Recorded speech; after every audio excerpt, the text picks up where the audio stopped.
I'm JosieWose. Let's go on a Frozen adventure. We're going to be reading Disney Frozen Northern Lights on the Trail. If you like this video, give it a thumbs up and hit subscribe. Here we go.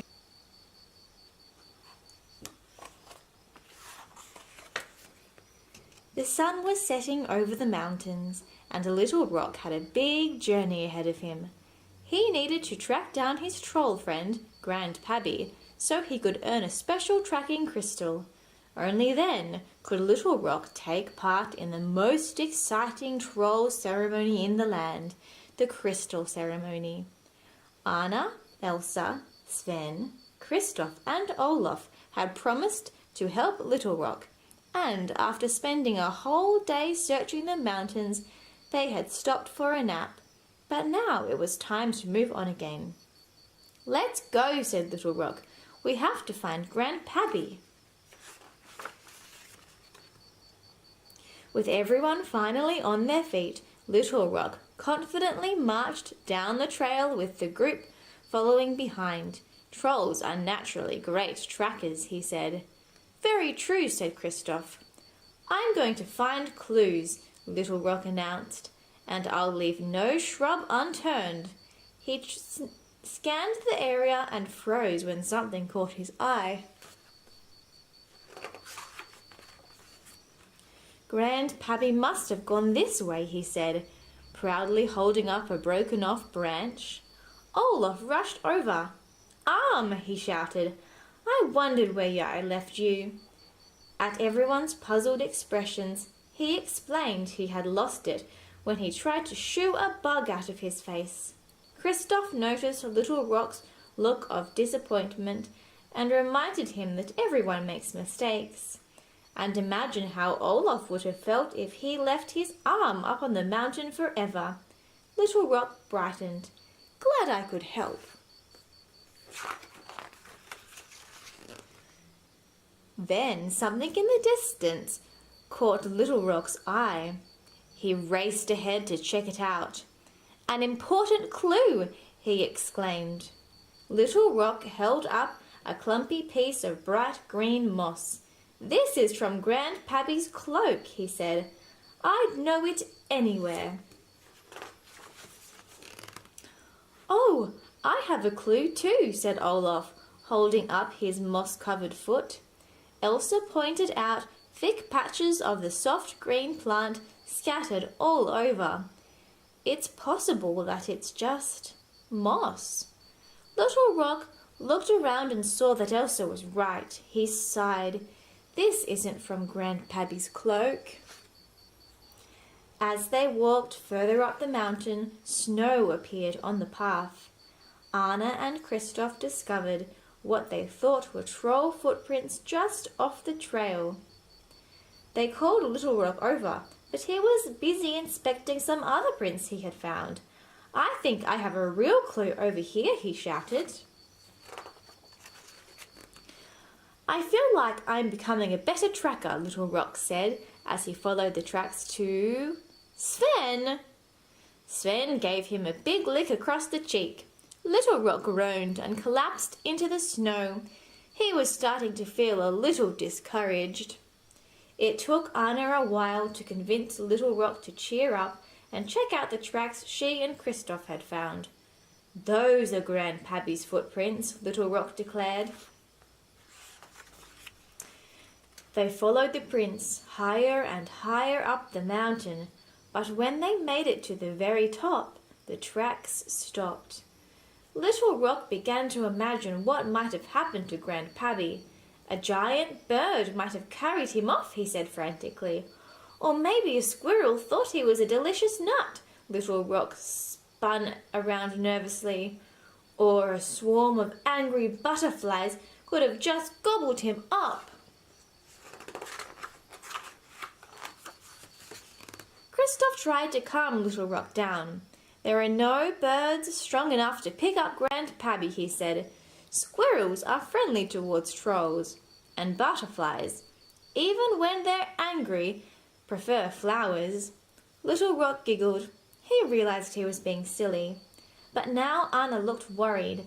A dark cloud in the sky was getting bigger by the second, and it had started to snow.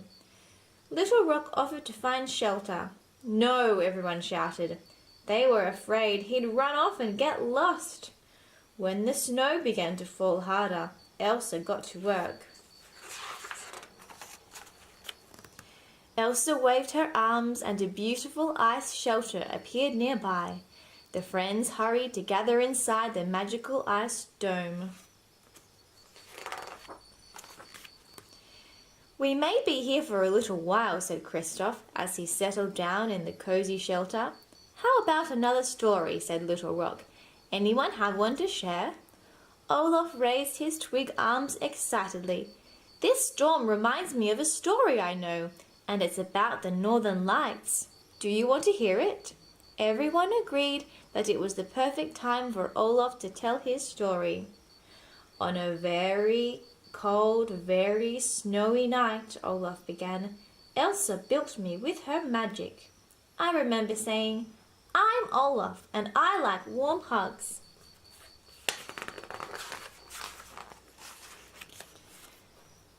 Then I went exploring, and I ran so fast that I tumbled all over the place. I lost my head and my middle. Everything was swirling around and around. I loved it, and some of my parts collected things along the way. 2 branches got stuck in my middle." Olaf waved his arms. "They became my arms, and my body picked up these little round things, buttons, and a few twigs were in my head. Hello, hairs." "What about your nose?" asked Little Rock. "That came later, from Anna." Olaf said, "So anyway, when I got to the bottom, I had to work out where everything went."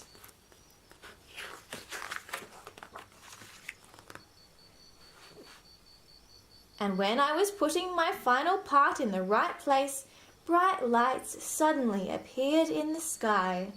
"The Northern Lights!" cried Little Rock. "Yes," said Olaf. "How did you know?" Little Rock giggled. "They were green and wiggling and growing. I watched them all night and felt so happy to be part of such a beautiful world." "Wow," said Little Rock. "The Northern Lights shine on so many important things." All at once they noticed that the wind had stopped. Olaf looked outside the shelter and saw that the storm had passed. The mountain was now covered in a fresh layer of thick, deep snow. Little Rock immediately started digging. "I'm trying to uncover Grandpappy's footprints," he explained. Kristoff reminded him that the prince had stopped. "Maybe Grandpappy went down the mountain," offered Elsa. They all glazed over the steep drop, wondering how they would get down.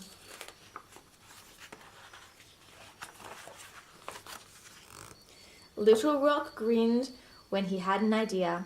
"Remember your story, Olaf?" he asked. "Maybe we could do that." Olaf nodded.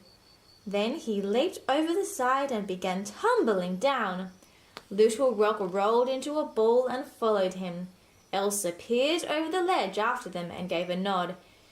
Then she, Anna and Kristoff dived off the ledge. They laughed as they slid, slipped and rolled, racing one another down the mountain. When they reached the bottom, Little Rock thanked Olaf for giving him the idea from his story. "Olaf," he said, "you deserve to carry my snow crystal." Olaf gasped. He couldn't believe he was receiving such an honor. Kristoff smiled proudly at Little Rock. "That was very observant of you, Little Rock," he said. "You realized that Olaf's story was a good way to get down the steep mountain." Little Rock grinned. He may not have earned his tracking crystal yet, but he knew he was on the right trail to Grandpappy now.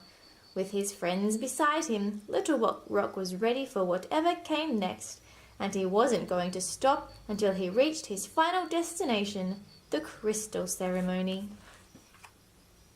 I wonder what a crystal ceremony is like. Thanks for watching, everyone. Make sure you hit like and subscribe, and you'll get more videos just like this. See you next time, everyone. Bye!